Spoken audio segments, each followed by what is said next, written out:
right. Thank y'all for being here.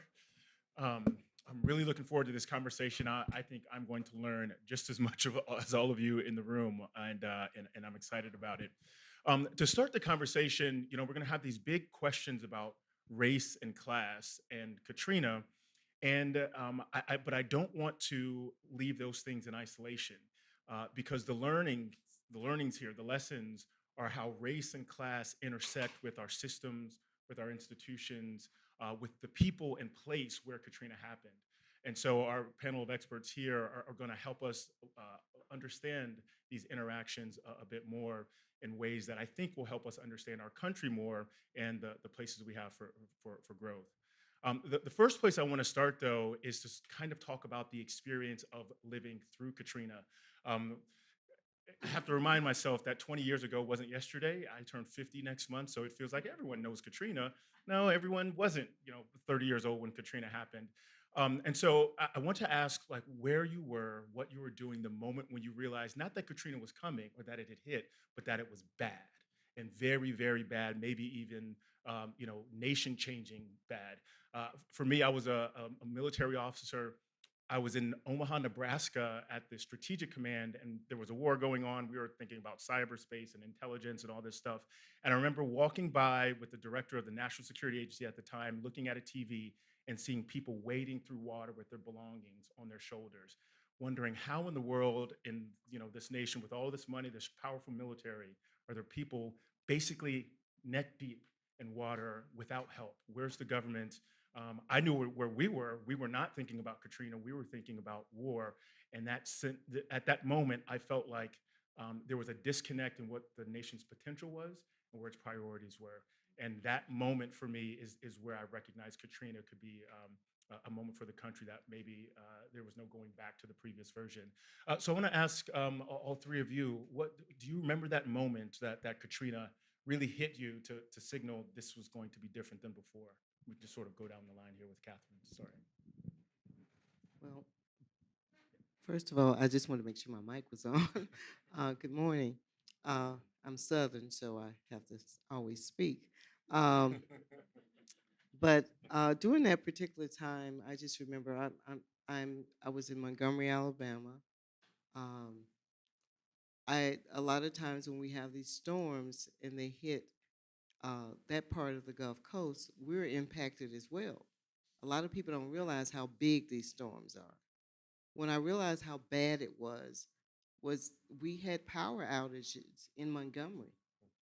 And the power outages lasted in some parts, if the infrastructure was older and above ground, it lasted for a longer period of time than other parts of town that were newer and they had the infrastructure for the power underground. And I knew it was bad when I saw people in the Dome Stadium asking for water. I knew something was different. And the fact that help was not going there fast enough. That that impacted me greatly because I realized that we were willing to allow American citizens to starve, to not have water, or to send the help that we thought, or we had been led to believe, excuse me, would come whenever there was that type of disaster. And I realized that we were not ready as a nation to deal with the kinds of disasters and types of climate events that were going to come in the future. And I think that the canary in the coal mine for me was Katrina. Rosa? Thank you. Thank you for sharing that, Catherine. Hi.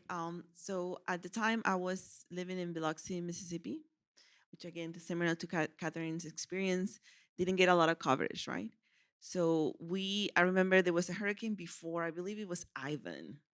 The people were saying we needed to evacuate, but I want to also always highlight that leaving is a very expensive decision, right?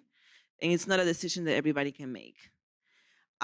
We left for Ivan and not much happened and then came back. And, when Katrina was coming, we were like, okay, we're staying. We can't afford to leave again.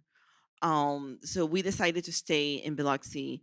And then the day before Katrina was on a Monday. I remember that Sunday, my partner came home and said, "We need to leave. This is not looking good." At the time, I was a student. I was finishing undergrad. So he was the only one working. Money was really tight. We didn't have a car that was reliable. We ended up having to go with other friends. It took us 8 hours to get to Jackson, Alabama, which is usually a 2-hour ride. And we rode the storm there. I think for me, there are like two moments when it hit me. The first one was when we finally got power back in Alabama, and we were watching the news, and there was absolutely no coverage of Mississippi or Alabama or any other areas. Everything was very much about New Orleans, and rightfully so, right? But when they did show Mississippi, the only thing they showed was the casinos, the damage to the casinos, to the private sector, to the infrastructure, not to the homes, not to the people, right? And we lost people, we lost friends during that hurricane. But anyway, so we didn't know what was happening, and we were not able to come back because we didn't know what to come back to or how to come back. So we ended up coming up here, actually became up north where I have family, and staying up here for like 2 weeks, um, until a friend of mine, an immigrant like myself from Jamaica, I remember exactly, he texted me, text messages started to work maybe a week after, saying that I was, the roads are open, you want to come back, come back. And that's when we drove back. We actually took the Greyhound back because we didn't have a car. Again, I left my old car back home. And when we came back, that was the moment, like driving into Mississippi, getting into the Gulf Coast and seeing the damage. It's been 2 weeks, right? And we're just now able to come back and to an unexpected environment. To me, it looked like and it felt like a bomb had exploded. It was like an explosion, the amount of damage that we saw. So I think that was kind of the first moment when I actually was like, wow, this is huge, bigger than anything I ever experienced. And then the second time was when a few weeks later, labor protections were weakened, and some protections were lifted by the federal government. Um, to allow for people to, to be able to work without documentation, and the David Bacon's Act was lifted. There were all these labor things that happened that we didn't know were happening until we realized they were happening. When we saw, how immigrants like myself were brought in to this region for their labor, and when our labor was no longer needed or wanted, we were then pushed away, right? So those were like the big moments for me at the time. Yeah, Reuben. Um, uh, oh, my wife and I have a son, Jonathan, who's 20 on August 30th. And we're from Chicago. We were very far away from the disaster. But I remember, as my wife was going into labor, seeing, the storm hit land, seeing Katrina hit. I remember quickly turning off the TV, getting to the hospital, and the boy is big. He was born 10 pounds and some change, right? Like, so he's a big boy, right? So labor was a minute, and so I mean, it wasn't quite the storm, but it was serious. It was serious, and I messed up a bunch of times. I was seriously in trouble. During labor, making all sorts of mistakes. But anyway, saying the wrong things, getting the wrong. Anyway, I just remember the next morning. The boy is born and all is right in the world, and he's to me this beautiful baby full of promise and potential. He's a beautiful Black boy, and then oh somebody wanted to watch TV for some reason.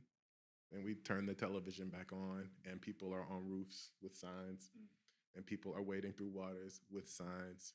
And these are Black people, overwhelmingly Black people that the world does not care at all about. And so it was that deep moment of juxtaposition. On the one hand, all the promise, and on the other hand, the deep realization that folks outside of the circle of care don't care very much. Don't care very much. Yeah, that wow, that visual is powerful. And it reminds us that storms are not things that happen to places that then you have to learn to recover from. They are things you live through, they're experiences. Life doesn't stop just because the storm hit. Yeah. Parts of life must stop because things aren't functioning, systems aren't working, but the living doesn't. And so the choices we make pre-storm, during the storm, and afterwards impact not just how we survive it, but then the world that we create post-storm. And so that's kind of where I want to lead this next question and sort of hit on each of your expertise areas in the process. For Catherine, you study lots about environmental justice and the intersection of race and class with the kind of environment people have the opportunity or the option to live in. And Katrina was, by every measure, a sort of natural disaster, a humanitarian catastrophe. The environment was assaulted during Katrina and changed. So can you tell me about how the environmental impacts of New Orleans pre-Katrina, sort of the place Katrina hit, and then how the storm changed how we think or understand environmental justice as the recovery efforts slowed to get off the ground, but started to happen? Well, I think we learned a lot from Katrina. I think prior to Katrina in New Orleans, there were reports about whether or not the levees would hold, and they were ignored.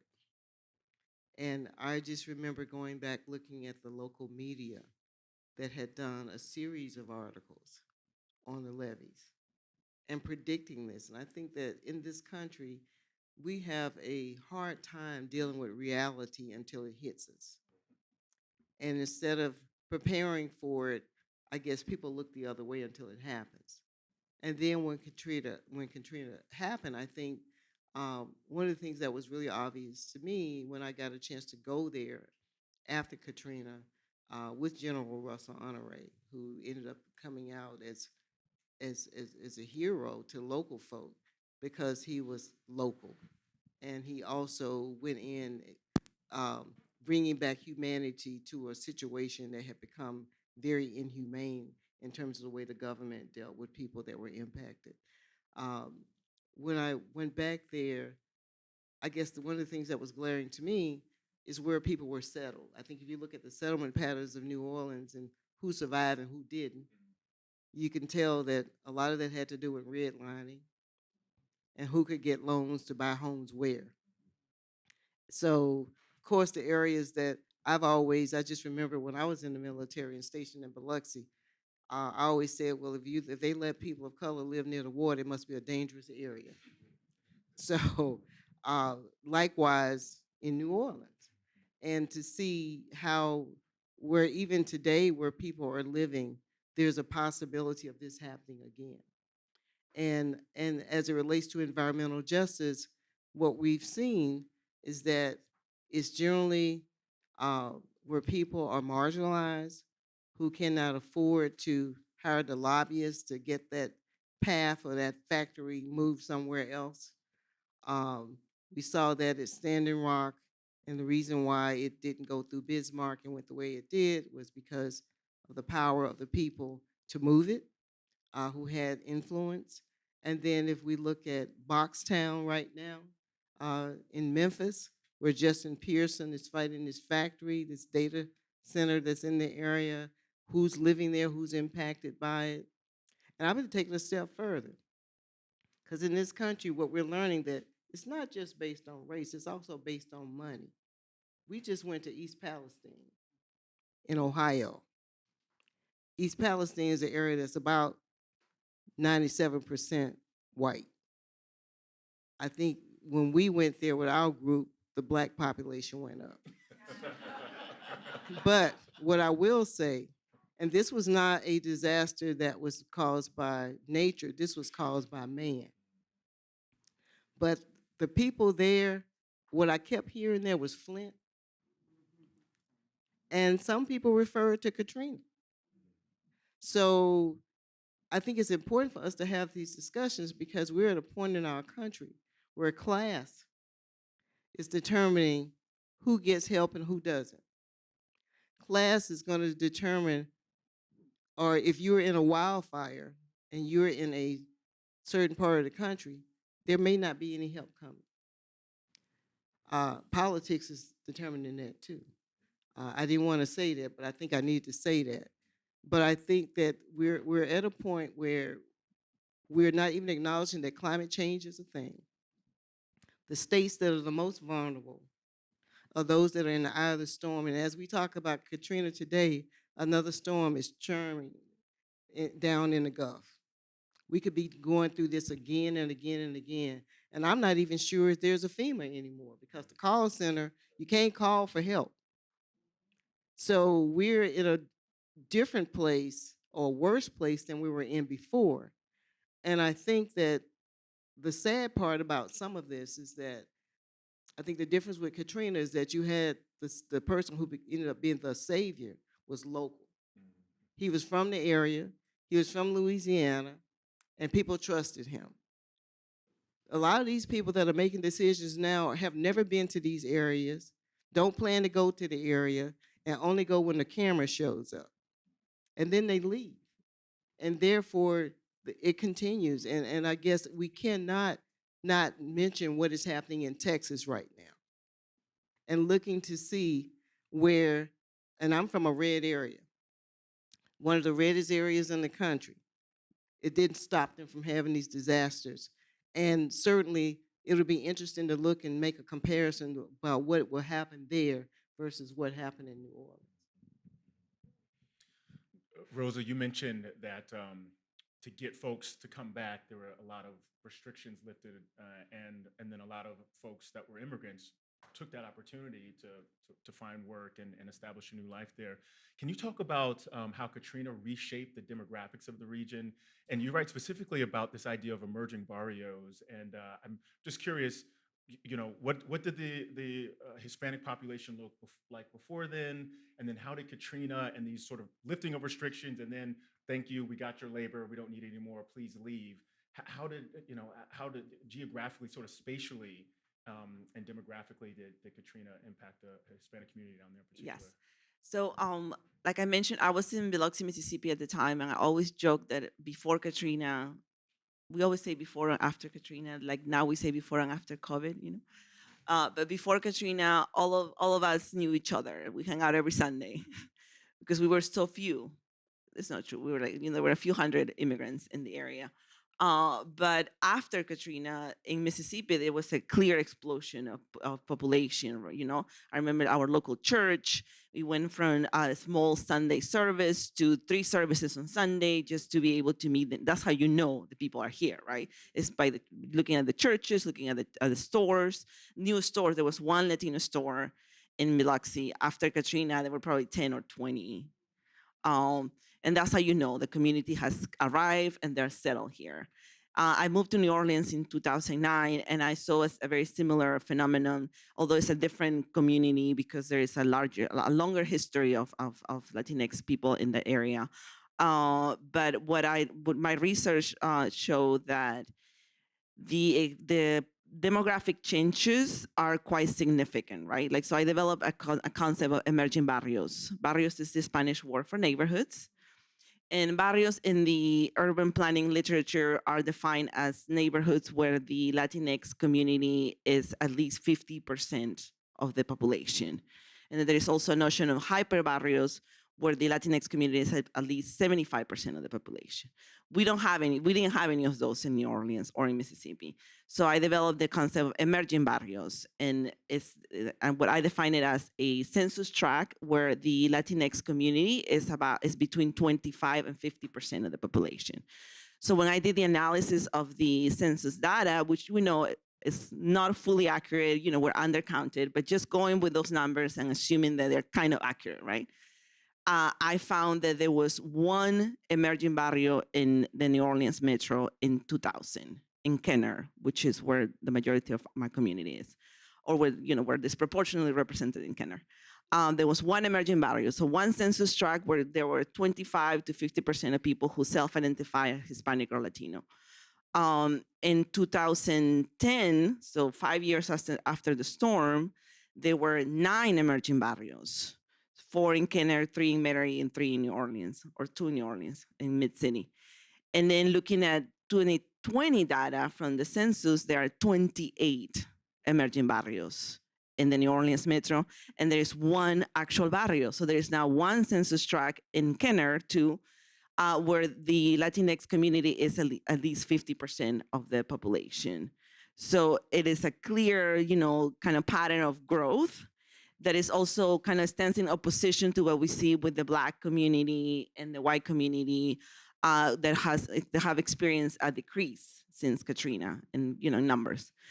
Our community has actually more than double since and the only explanation is Katrina. Like the only big thing that happened in that period of time is Hurricane Katrina, right? And then I also have talked to people, interviewed tons of people. I have also done work in the immigrant rights movement, so I know that a lot of people from Latin America a lot of them were people who were already in the States, right? It's not necessarily that they came straight from Latin America.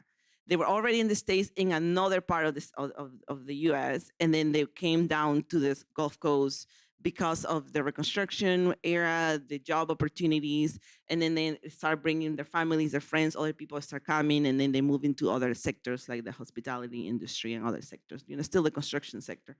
But that has been, the experience is like a huge explosion of population, communities and networks that have been built around that. And what I have found is that people have moved into these areas for two main reasons. One, housing affordability, that's huge, right? Being able to afford a place to live. And two, proximity to other people that look like you. So that's kind of where my findings are about that. Well, I didn't realize the explosion had been that large that quickly post-Katrina. Reuben, I wanted to ask you, one of the photos that stands out to me, it's actually a comparison of two photos, is the one that shows a white couple in water with provisions, and the news caption reads, stranded couple looking for food, trying to survive. And then there's a similar picture of Black folks with provisions, and it says looters, invading the stores, that sort of thing. So my question is sort of about our notions of criminality and how Katrina either reified, reshaped, reframed, or verified. I guess reified sort of gets that.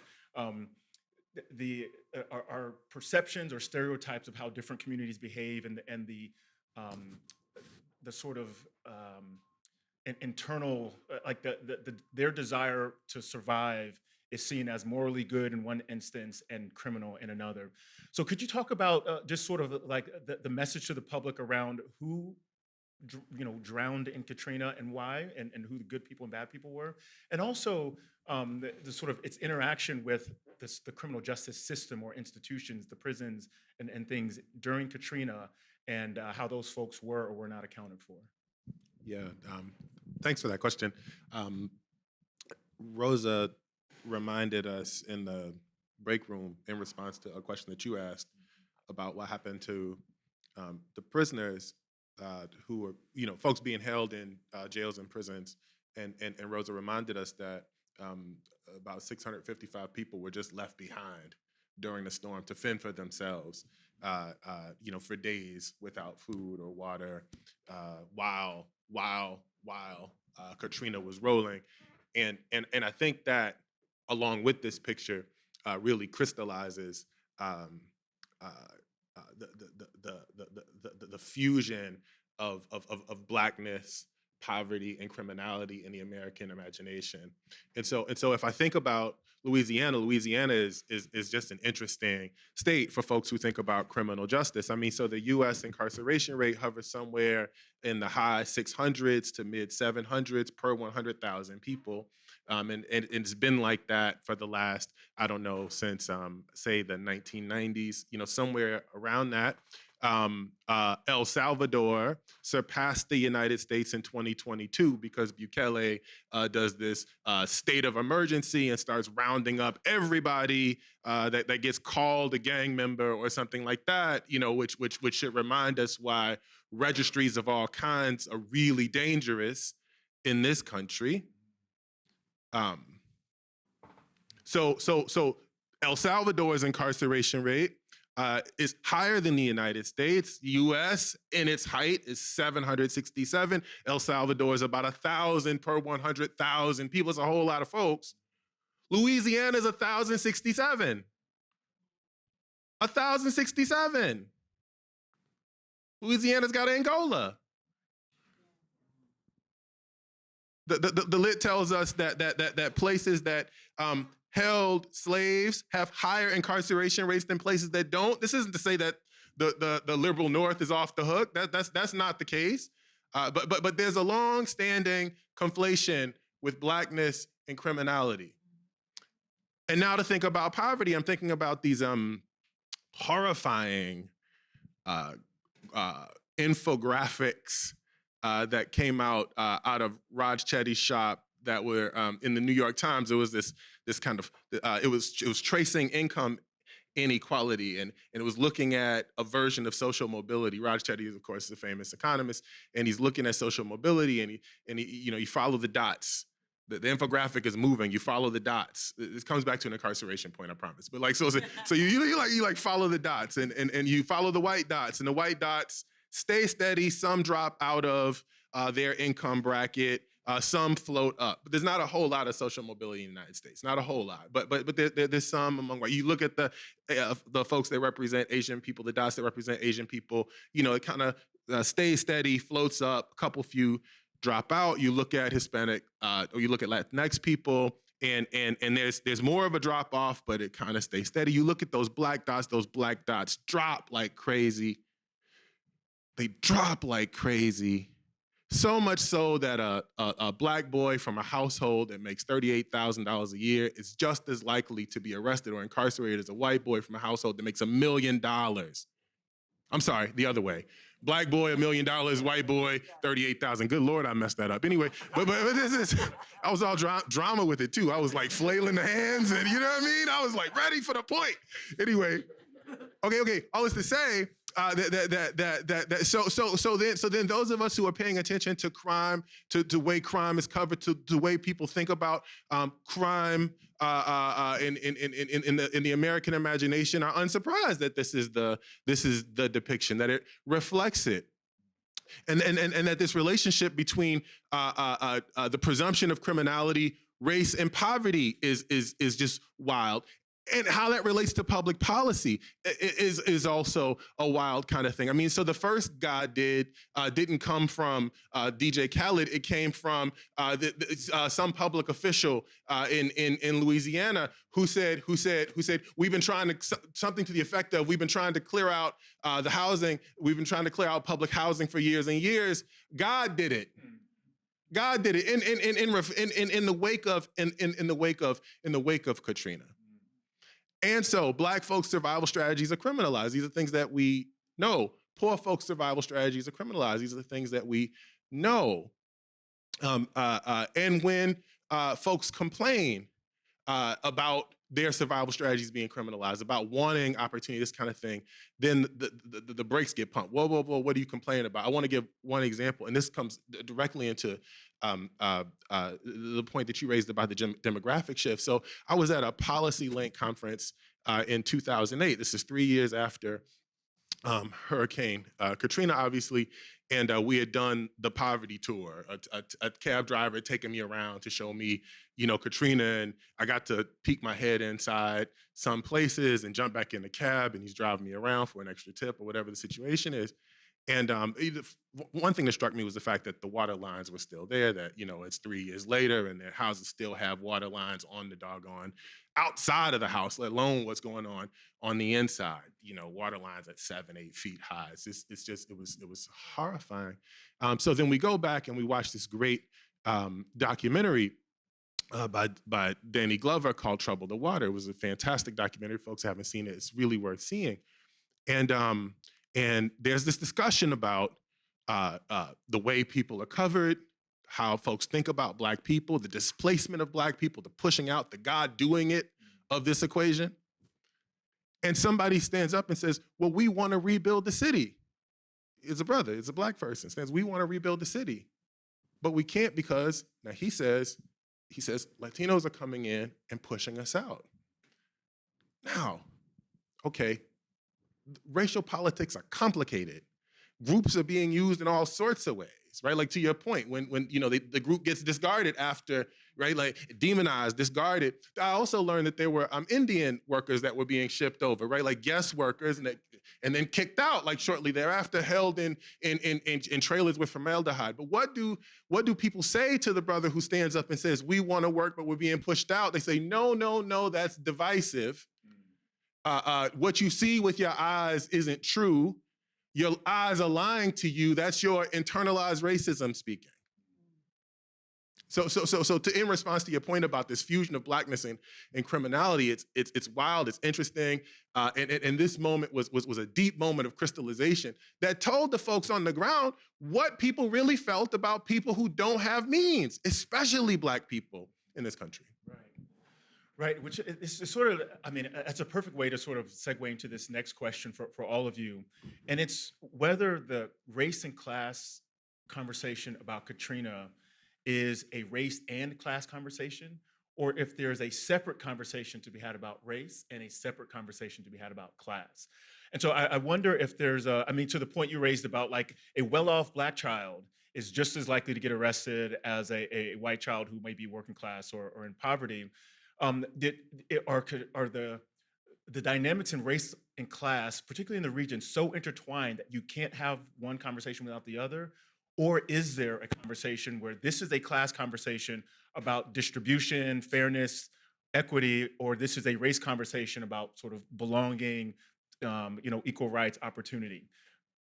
So what do you think? Is it one conversation, race and class, or can it be multiple? I think it's one conversation. Yeah. I don't think that you can separate race from class, right? And I think going back to what Reuben was saying, Black folks were locked out of the city, right? They were not allowed to come back into public housing buildings to retrieve their own belongings, even though some of those units weren't even damaged. So they were not allowed to return. That was an intentional effort to lock people, Black people in particular, Black low-income people, out of the city of New Orleans. And then when my people came in to rebuild, to take advantage of the opportunities and rebuild, we were pitted against each other. And that was also, I think, a very intentional effort to separate us and not allow us to build collective power. And that's why I'm always very wary and very, when I see immigrants like myself, even in the post-Katrina era, when we were marching and protesting for our rights, it was with the slogans like, "We're not criminals," and or "We're reconstruction workers." Are we? Because those are divisive narratives. When we say we're not criminals, we're criminalizing our brothers and sisters. We're not recognizing how Blackness is criminalized every day. We're also not seeing that the folks that stay at OPP, Orleans Parish Prison, the 650 folks, 80% of them were there waiting for trial with charges of no violent crimes, right? For committing survival crimes, allegedly committing survival crimes. Those are the people that were left behind. And yet we say they are the criminals. We're not the criminals. So I think those are all very intentional efforts to divide us, to not allow us to come together, and that also reflect that race and class are very much intertwined. I mean, look at me. I can be part of either one community, right? Like, and when you look at immigrants and Latinx communities, we coming all colors and shapes, but we're very much racialized in this country as being all brown, right? So yeah, I don't think that we can have a separate conversation. It's the same. Right. I have a different perspective. I think that we have multiple conversations. I think it should be race, class, and history, because I think that history determines what type of conversation we have. And in some communities, like where I'm from, I'm from Lowndes County, Alabama. Lowndes County, Alabama is between Selma and Montgomery. It is the home of the original Black Panther Party, because people in Lowndes County organized for the right to vote and took as their emblem the Black Panther. But everybody knows about Oakland, and now people, because of Van, are learning more about Lowndes County. But I think that we have to have multiple conversations, because when I look at Lowndes County and I look at its history in terms of how we are treated, uh, I have to go back to, prior to Reconstruction and when Lowndes County was founded and why it was founded. And it was founded to promote slavery. The people, we talked about this earlier, the people from South Carolina founded Lowndes County. Lowndes County is named for a person who advocated for the Indian removal policy as well as slavery. And to reward this person, there's a Lowndes County, Georgia, a Lowndes County, Alabama, and a Lowndes County, Mississippi. So that's one layer. Then the other layer is after the labor force changed, and I keep hearing this over and over again because we're seeing this happen right now. When the needs change, then the needs for who they want change. Because when cotton was no longer king, there was no need for people to pick cotton, and that had to change. That reconfigured things. But one of the things that was significant about the civil rights movement was that there was a black middle class. Had there not been a black middle class in Lowndes County, then SNCC wouldn't have had a place to go. Because if you were a sharecropper, you're gonna get kicked off the property, and therefore you wouldn't have a place to stay. But it was that black middle class that stabilized it. So I think it is race and class. And then later, as we talk about Katrina, I think when we talk about these rural communities, that's a whole different conversation. When we talk about Katrina, we oftentimes talk about New Orleans, that's an urban setting. But there were rural communities that also were impacted by this that did not get any help. Nobody came. And their homes were destroyed. And some people, and FEMA was paying pennies on a dollar to give people what they needed. And those trailers with formaldehyde, a lot of those ended up in the rural communities. Some of them are still in the rural communities right now. If you drive through Lowndes County, you see people living in Katrina-era trailers that we know are not safe and are very toxic. So for me, and based on what I'm seeing, I think that we should talk about race, class, and history. To put it in context, go visit the Equal Justice Initiative. Visit the Lynching Memorial. See the history and how it's all connected. But at the same time, if you look at what Reverend Barber is doing right here in DC, talking about what is happening with poor people, I think that class is a major, major part of this because I'm seeing there are wealthy Black people that are not having the same problems that people coming from marginalized communities that are poor are having right now and experiencing. I think it's a different kind of experience. And I think we have to acknowledge that. And lastly, I want to mention, as it relates to Katrina, another population that people don't talk about were the Vietnamese population, the people that were living, that were fishing and shrimping.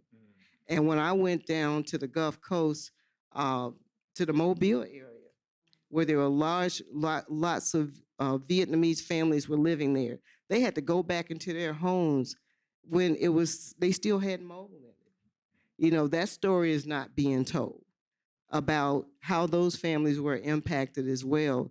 So my question would be, I'd like to know that, has ICE gone into those communities? Are those communities still classified as having the same kinds of populations now that they had when you did your study?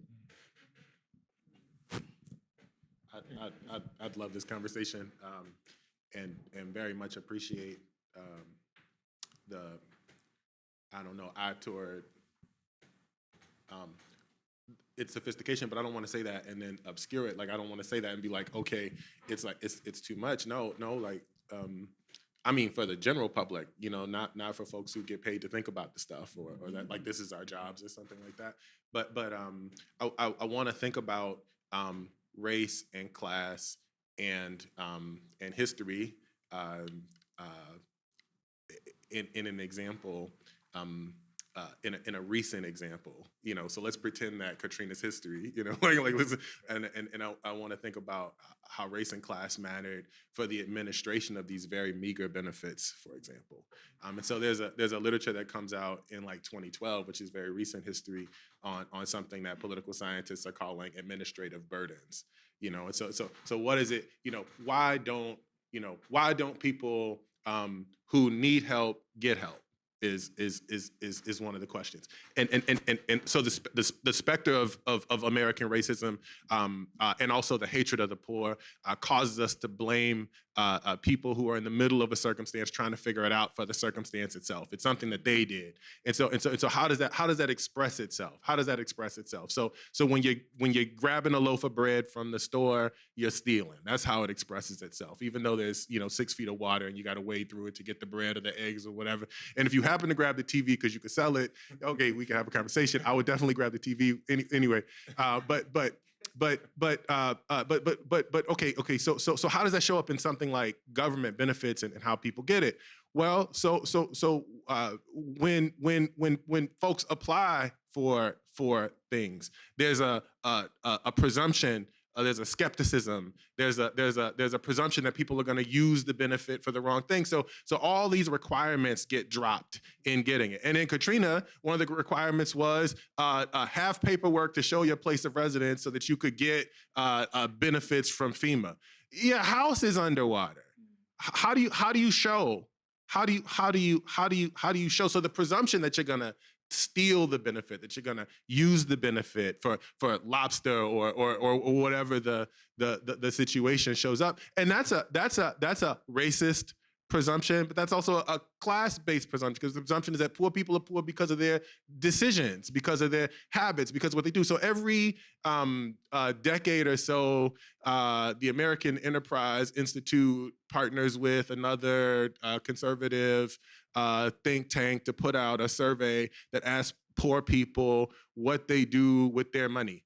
And so every decade or so, they find out that poor people are spending money on CD players. Then there's no longer a CD player. Then they ask, well, are you getting a DVD? There's no longer a DVD. Then they ask, are you getting, like this thing keeps ratcheting. It's always, what do you do with how do you mismanage? How are you wrong? Is the question that we constantly are asking this group, and I think Katrina brought that to a flashpoint, and where all kinds of benefits have all sorts of requirements, and I don't think that's new, but I think that resonates with how we've operated.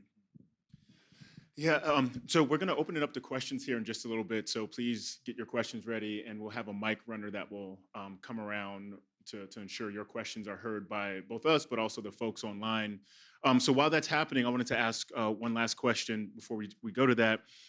So I study race and politics, and one of the things that stood out to me was in 2004, Bush's support among Black voters basically looked like Trump's did just recently in 2024.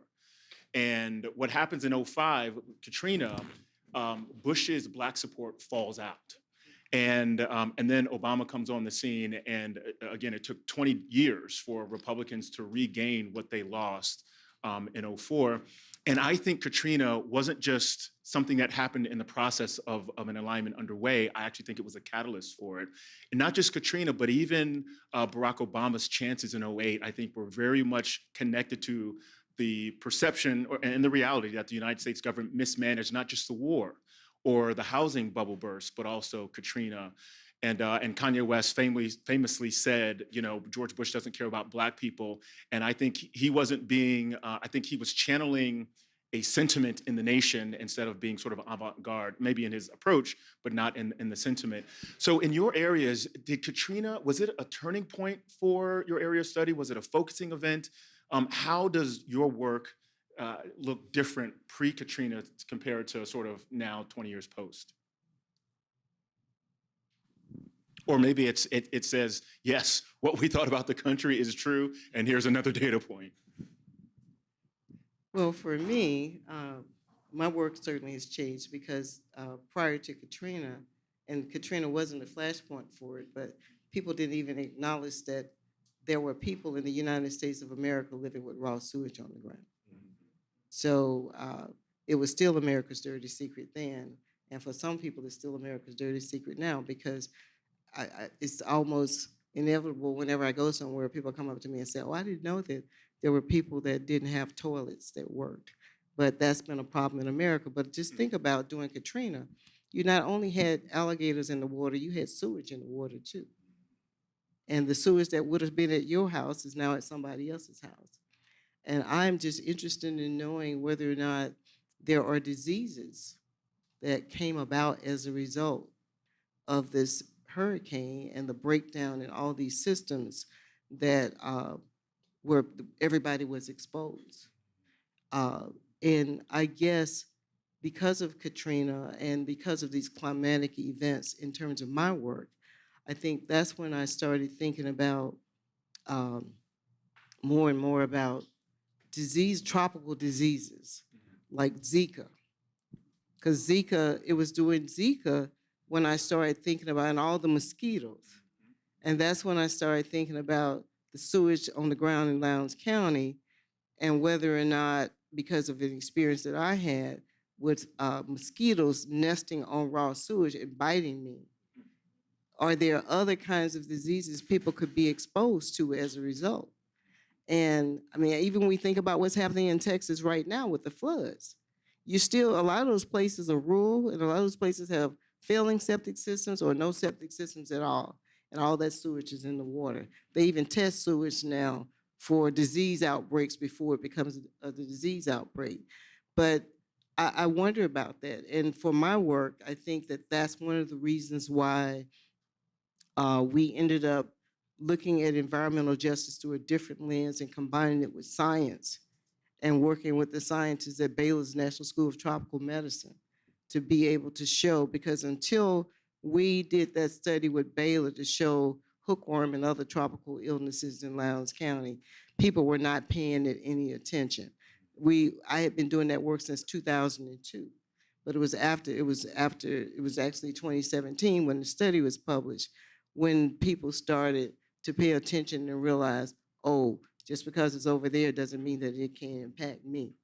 And of course, COVID just highlighted that even more when we realized that diseases that could start supposedly over in the East can end up impacting people in places like Lowndes County, which had the highest COVID death rate per capita in the state of Alabama. And that's largely because of the environmental injustice that was going on with people being exposed to these things. So I think that Katrina and the events that have happened since Katrina, the way it impacts environmental justice is that we have to also look at the science. And we have to, the science help to clarify and tell the stories of the people that are on the ground and what they're seeing.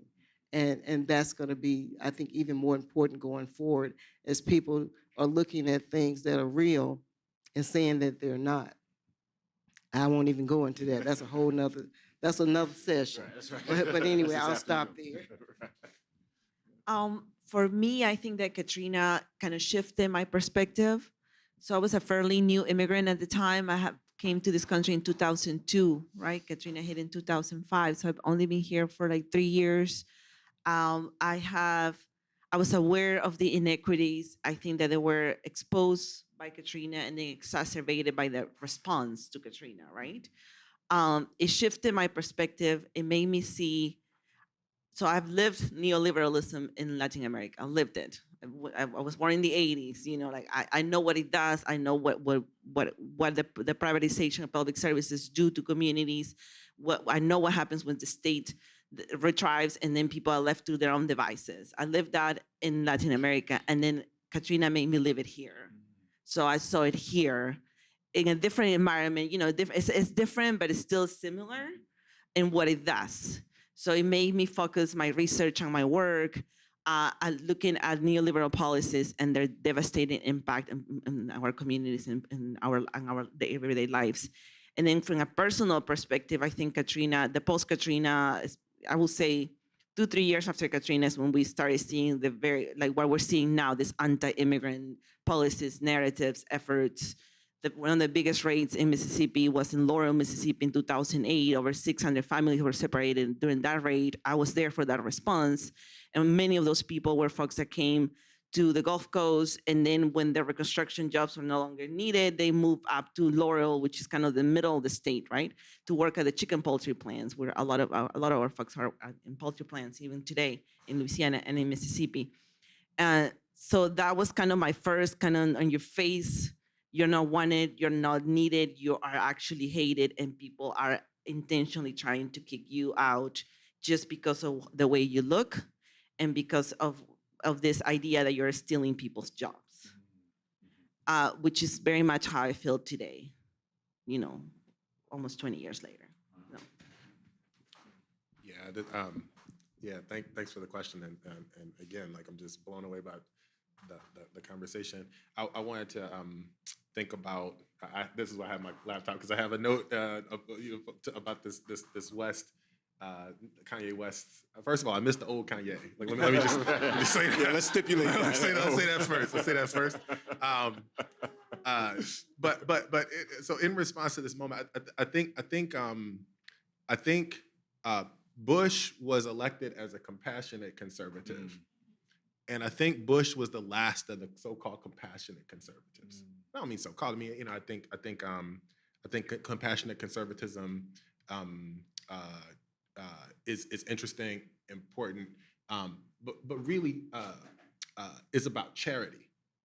At least my reading of it, and I think compassionate conservatism was met with this stark reality that called out its contradictions, especially in the Bush administration. So when West says this, the country is divided on West in the moment, but the country is also divided on West response. So to say this very quickly, I keep thinking about political scientists in part because of you, I think, right? Like, but also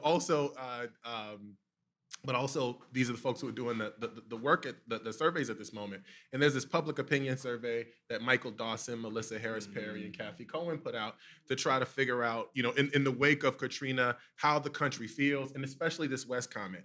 And so they asked, were West's remarks unjustified? This is in October, so it's just a few months after Katrina. So, the country is feeling compassionate. We're doing water drives all over the country. I remember loading up some U-Haul trucks to send some water down. I remember students on every major college campus jumping on planes and parachuting into New Orleans and the surrounding areas. A few months later, though, were West's remarks unjustified?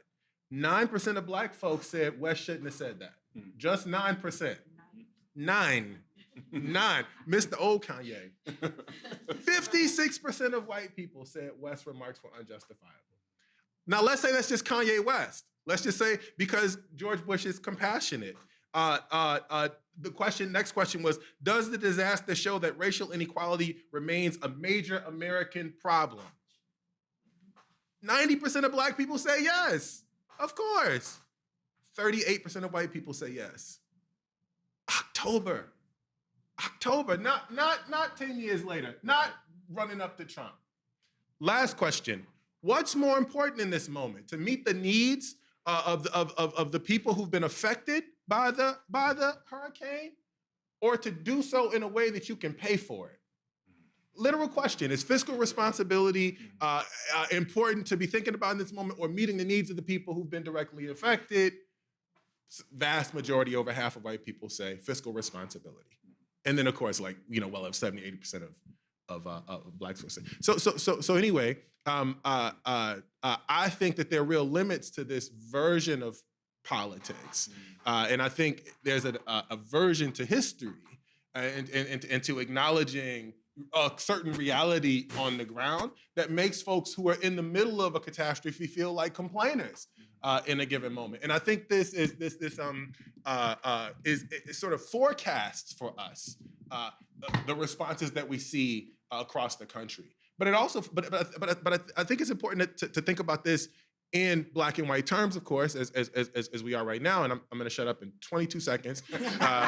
He's like, cut it. No.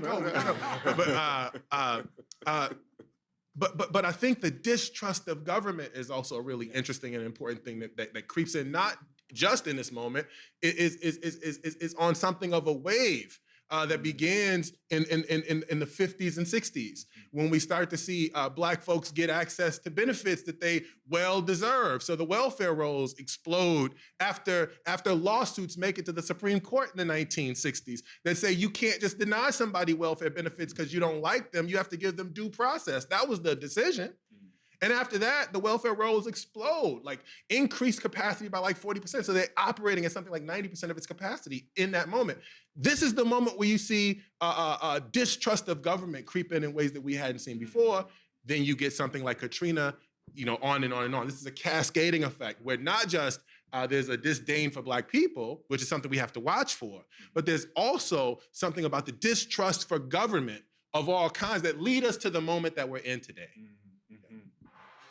Yeah, and I think Texas speaks, that the flooding in Texas speaks exactly to that point as well. Okay, let's do a couple of questions. Do we have, please raise your hand and someone with a mic will find you. Yeah. Hi, I'm Aisha Sultan. I'm a columnist at the St. Louis Post-Dispatch. And 2 months ago today, we had devastating tornadoes in St. Louis that just caused like a $10 billion worth of damage, mostly on the north side of the city that had been long neglected and predominantly Black. And I am really curious, having covered disasters and man-made and natural for a long time, what kind of coverage would you have liked to have seen in the months after Katrina? What type of coverage, especially what a daily, regional, local newspaper does, do you think breaks through? Because a lot of readers do develop, especially when you're writing about marginalized communities, a sort of fatigue. And now we can see that very, very starkly because metrics on stories are so easily tracked as opposed to when they were just printed in the paper. And so I can directly see the types of stuff that gets read and how much it gets read and how long people read it. So as I think about, now I was out in the neighborhoods right after it happened, writing columns about people there, but as I think about coverage going forward, I would like to hear from you what type of coverage you would have liked to see that you feel like would have broken through. One of you want to jump on that one? Well, in February of this year, it was announced that that the DOJ was going to end the agreement with the Alabama Department of Public Health around, getting sewage off the ground in Lowndes County, and they mischaracterized it as an illegal DEI initiative. Since that time, we've been hearing from media around the world. And the way, instead of me telling the story, because I'm not living it, we actually take them there and they get the opportunity to meet people that are living in it. And they get to see it, they get to smell it, they get to walk on that soggy ground, to see the balls with the basketballs in the sewage, to even go over to the high school that I attended and see that the sewage lagoon is right next door to it. And I think that, and having to fight the flies and the mosquitoes like I've had to do all these years. And as a result, the reporter from Sweden that was there recently called me because of her experience there, not just because of the people that she met and the stories that she was telling, but I think she told a better story as a result. I think a lot of times people parachute in and don't spend the time that's necessary to be able to tell those stories and be able to tell it and let the people themselves tell the story from their perspective. That has worked for us because this was February when that announcement was made. We're still getting calls of people that want to go to Lowndes County, and people are coming from around the world. The most recent reporter that reached out to me is from Germany, and they want to tell the story. I think that we have to learn ways in which to make sure that we capture the voices of the people that are on the ground. Another question? We'll go here and then to you, sir. Hi, my name is Calvin. This is a question, I guess, for the panel, but it's also, I'm a Chicago-based journalist, so I guess it's maybe also specific to Mr. Miller. We were talking about resource allocation, and I'm sure, as you know, in 2013, Rahm Emanuel shut down 53 public schools in Chicago, mostly on the west and south sides. And into today, in a supposedly progressive city, there's still a serious lack of resources going to a lot of these schools, and to the point where a lot of them don't exist anymore. And it's a very particularly unique problem to Chicago, just the way the public school systems work. But my question is, within a city that at least is supposedly progressive, one of the more progressive mayors in the country, still struggling to address some of these challenges, or maybe not even doing enough to talk about some of these specific things. Like, I guess my question is how do you see the pathway for generating necessary conversation around something like that? I guess maybe even like more broadly nationally when we're having political conversations. Thank you. Yeah, no, thanks for that question. Okay, so one part of my answer will be to punt to folks who think about education specifically. So I think about in our city, e-viewing, for example, but many others, Melissa Roderick at the Crown Family School, like reach out to me. I'd love to put you in touch with 75 people. But I think when we think about the coverage of especially in relation to education, the needs of like schools and what schools need, under-resourced schools, this kind of thing. I think the face that we get in Chicago at the very least, but I also think nationally, is the face of the teachers union, and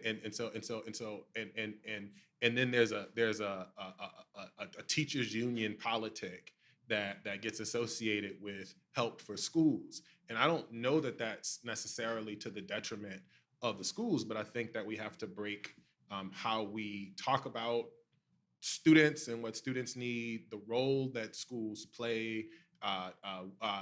So for example, there's the educational role that schools play, but schools also play a role as an anchor in folks' communities. This is Eve Ewing's work. She talks about the way people make memory around the schools, and so when a bunch of schools were closed, folks would have picnics at the sites where the schools used to be. This kind of thing. And so I think that we can maybe offer a more sophisticated coverage of what schools are and what they do and the role that they play in community beyond just whether or not people get higher test scores or something like that, and certainly beyond whether or not teachers make enough or the classrooms are too small or something like that. All right, we've got time for one more question. I almost don't know where to go. Oh, Anne-Marie. Okay, yes. Okay, we'll go to Anne-Marie, and then we'll just do one concluding thought before we wrap up here. Thank you. And thanks for really a wonderful conversation.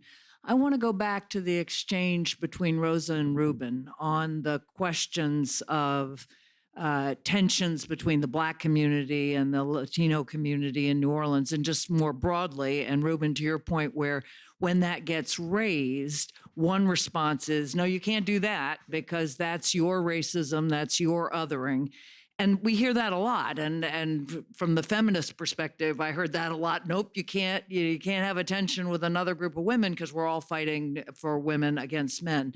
But I'd love to hear your perspectives on, if you can't have that conversation, we're obscuring something that is really there and important. And I'm wondering if you have thoughts on maybe having that conversation and coming together against the deliberate attempts, of course, of politicians all over the world. I mean, when there are ethnic and racial divisions, somebody will exploit them, whether it's in Bosnia or New Orleans or anywhere else. Is there a way to have that conversation so you do create a stronger bond that says, no, that is an issue, but the bigger issue is none of us are getting what we really need? I'd just love to hear a few more reflections. So I think that there have been efforts like that. I remember post-Katrina, there were these Black and Brown unity convenings that I used to participate on. It's been so long, I can't remember the details. But what I do know is that often when we do create a space for those conversations, we're kind of preaching to the choir, right? So we're creating spaces for organizers and advocates and activists to come together and build that common ground. And that's great. but we're not getting to the masses. And I think, I don't know that I have the answer, but I think that one thing that I constantly have to remind myself as I'm being racialized in this country and kind of buying into the own stereotypes about my community is that we kind of come from our own histories and our own countries with a long history of racism, right, that we bring here. There's also this made up construct about Latinx people being liberal and being somehow leaning left on the political spectrum. That's not true. Like, talk to any of my family members. Like, that's not true. Look at what's happening in Latin America right now. Look at the governments that are being, the presidents that are being elected. We're actually more conservative leaning than left wing leaning. So because of, the church and the history of colonization, and we can go back centuries to try to explain that. But I think that it's important to have that base understanding that we're not, like, as a community, we're not a monolith, we're very diverse. But when it comes to our political views and our views about race and class, because we never talk about race in Latin America, that's not a thing, right? But it's there. We have a worldview that doesn't necessarily align with what people have made up to be, with the stereotype of who we are as peoples in this country. And we carry that with us. So I think that having that understanding first might facilitate having those difficult conversations. I hope that I helped. I think that's great. I just think organizers do it. I think there are ways to mirror what happens on the ground. I think I've been spending time with folks who do like abolition work, for example, and there's often discussions. History is the thing that really matters, and so there's often discussions about respecting the distinct histories of groups so that they can organize around a different common enemy. I think the idea of having something to organize for is really important. The conversation that I think we don't have enough of, that we used to have perhaps more of, is a conversation about the so-called power elite. Like this is the group. This is the 1%, or the right. Like that can be a real rallying cry for everybody else. And it gets attempted in different iterations at different moments in time. But I feel like we should remember those who exploit as we think about the distinct social histories of our groups. Yeah. Okay, all right, we are out of time. I hope what you take away from this is that Katrina shaped the nation in many ways, and the different ways it shapes the nation, I don't think we've fully realized. I think that the one version is Katrina showed the country who it is and offered more evidence. Another version is Katrina showed all the ways this nation fails that it didn't have to, and sort of pointed a way to where we could be better, and we've not yet incorporated a number of those lessons. We will learn much, much more today with this incredible event. So thank you for the panel, and we'll stay tuned for what's next. Thank you.